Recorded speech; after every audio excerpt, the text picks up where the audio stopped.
we know we exist to bring God glory and make disciples.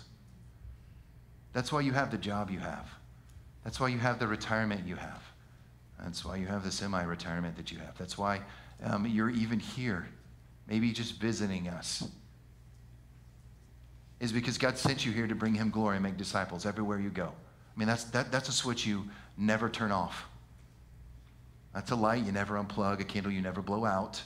You were created for that purpose, to bring God praise and credit by the way in which you live for him and are used by him, but also to help others to draw closer to him. And biblical truth is an important aspect to that relationship. So important. So based on this message, what can we do to become more like Jesus? Because the goal is to be more gospel-centered, right? To be more good news-centered, to be more Christ-like, like him, right? The goal isn't to be like your neighbor Fred. Your goal is to be like Jesus Christ. The goal isn't even to be the best version of yourself. The goal is to be like Jesus Christ, to follow and pursue after him. And that's so freeing.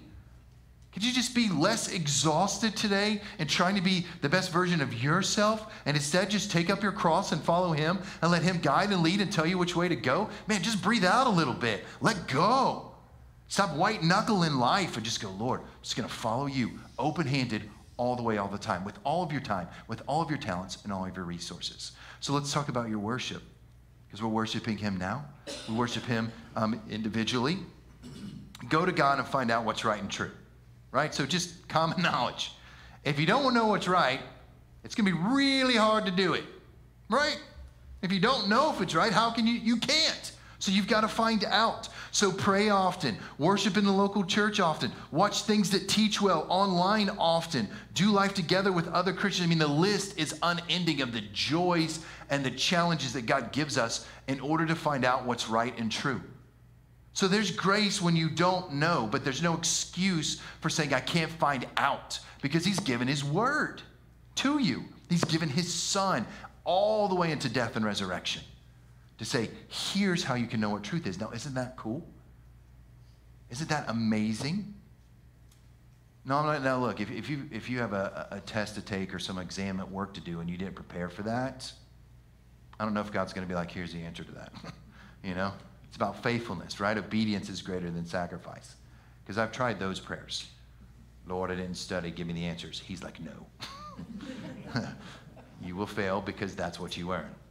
Dang it. But he's good, right, and true, right? Obedience is greater than sacrifice. Because that's what I was trying to do, Lord, right? You'll give me the answer, and I'll never miss church again. I'll read my Bible every day. He's like, no, you won't.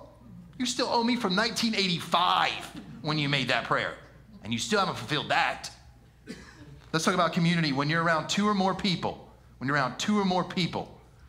do what is biblically right in daily life, right? You are given these gifts to use them. I don't buy my kids clothes or toys or food for them to just stare at or to hide in their room and go, oh, I've got it. Wear the clothes, eat the food, play with the toys. Maybe that should have been the message. Wear the clothes, eat the food, play with the toys. Live for the Lord. Be a disciple of Jesus that lives like Christ. That when they look at you, hear what you say, know what you think because you tell them, and see what you do, they could go, yep, that's Jesus. Because that's what a disciple does. They are an example in word, thought, and deed to someone else and go, you want to know what Christ is? Here's what Christ is. You want to know that God's real? Look at us, because God is here and we are here. That's how you'll know.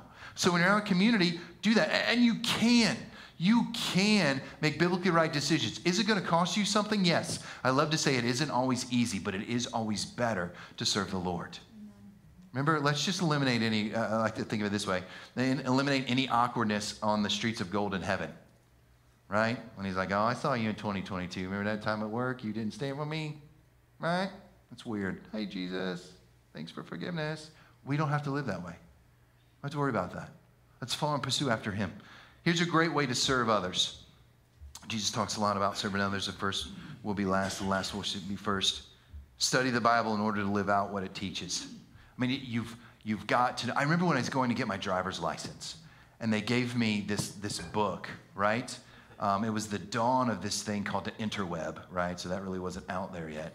But they gave you this book, and they're like, if you study this book and you know this book, you will learn how to drive, you will pass your test, you will ace parallel parking, when they used to make people do that, which I think they should, because I think that's like, this Bear Grylls survival mode of driver's ed test. Like, if you can't parallel park, you shouldn't drive. But there are cars that can do that, hogwash, okay? I'm just going to say it. We didn't have a car like that because why? They weren't invented yet. But when I was out there doing that, they gave me this book, and what did I do? Man, I studied the heck fire out of that thing. I knew what to do at railroads. I knew that when I was at my driver's ed test in car, that if I sneezed, I better not close my eyes because he'd fail me. They told me that. You drive and you sneeze, and those eyes closed, fail. So I sneezed, and my eyeballs about came out of my head. I got my driver's license. I show it to you. It's in my wallet. Still got it. But I studied the heck out of that book. I knew all kinds of stuff. Well, if a driver comes and does this, and then you're here and they're doing this, what do you do? And I say, you out the window. They're crazy. Pull over till they drive away. That's what I thought, but I didn't say that. It's like, oh, you wait and you signal and you let them go first. I mean, I knew that book and passed the written test. Then passed the driver's ed test and the license test and got my license. And I do that in all kinds of other things. I do that as a dad. I try to take parents that are further along in the road and go, hey, share with me your wisdom. Tell me where you made mistakes. Tell me where you succeed so I can learn from that knowledge and use that and apply that to my kid. I'm going to do that. Man, whenever I started any job, right, you find the old guy that knows all the loopholes and you meet him. You become his best friends. And you just say, hey, how do I do this well? And he just teaches and he tells you that. So when it comes to serving others, one of the very best things you can do with your life is to study the Bible and live out what it teaches.